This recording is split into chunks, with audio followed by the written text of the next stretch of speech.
भगवद गीता की एक बात और आपको बताता हूँ, जो उसमें विचार है कि कुरुक्षेत्र का युद्ध में जब अर्जुन अपने सारथी श्री कृष्ण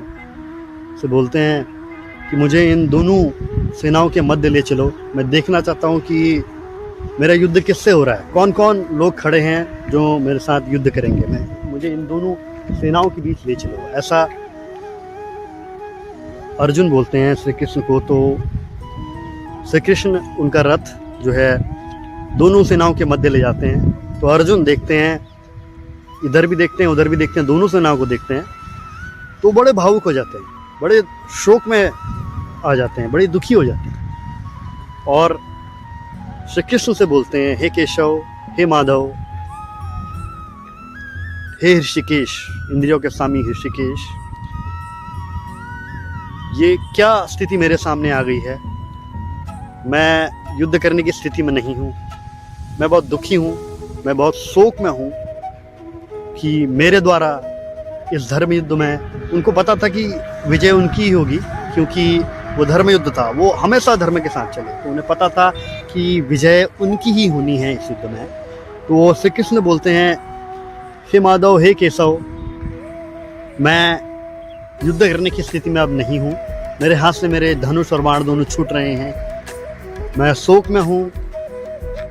और ये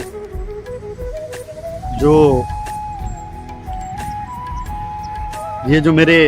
द्वारा इस युद्ध में मेरे सगे मारे जाएंगे, मेरे पिता तुल्य भीष्म पितामह, मेरे गुरु जिन्होंने मुझे सिखाया था धनुष बाण चढ़ाना, वो मारे जाएंगे, मेरे भाई मारे जाएंगे, मेरे ससुर मारे जाएंगे, मेरे पितर मारे जाएंगे, ऐसा वो श्री कृष्ण से बोलते हैं। तो मैं इस युद्ध करने की स्थिति में नहीं हूँ और मैं ये घोर पाप नहीं कर सकता हूँ। तो श्री कृष्ण उनको उपदेश देते हैं कि हे गुड़ाकेश, हे अर्जुन, हे कुंती पुत्र, आपको घबराने की बिल्कुल भी ज़रूरत नहीं है, बिल्कुल भी आपको घबराने की ज़रूरत नहीं है, क्योंकि आप जीवन के मूल्यों को समझते हैं, जीवन के मूल्यों को जानते हैं, और जो जीवन के मूल्यों को जानता है, समझता है, वो कभी भी पाप और अपराध नहीं कर सकता। और वैसे भी अगर आप इन का वध करते हैं तो इनके शरीर में जो भी आत्मा है वो एक शरीर को त्याग कर दूसरे शरीर में प्रवेश करेंगी, क्योंकि आत्मा चिरस्थायी है, आत्मा अपरिवर्तित है। तो ये आत्मा एक शरीर को त्याग कर दूसरे शरीर में प्रवेश करेंगी और उन्हें एक नई शक्ति और नई ऊर्जा प्रदान होगी, उनको नया शरीर प्रदान होगा। तो आप इस आशय के साथ अपने धनुष बाण उठाइए और युद्ध करिए, ऐसा भगवान श्री कृष्ण केशव, इंद्रियों के स्वामी ऋषिकेश बोलते हैं कुंती पुत्र अर्जुन से। तो आप इस आशय के साथ उठाइए धनुष और अपना युद्ध करिए। अगर आपके गुरु समान गुरु द्रोण मारे जाते हैं, पिता समान भीष्म पितामह मारे जाते हैं, आपके भाई मारे जाते हैं, आपके दोस्त मारे जाते हैं इस धर्म युद्ध में, तो आपको शोक करने की कोई बात नहीं है, कोई चिंता नहीं है, आपको शोक नहीं करना है, आपको दुखी नहीं होना है, क्योंकि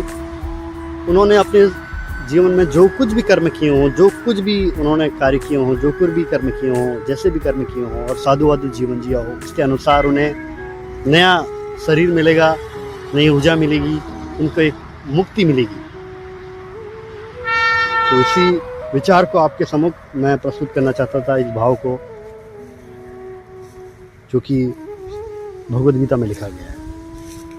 नमस्कार, प्रणाम।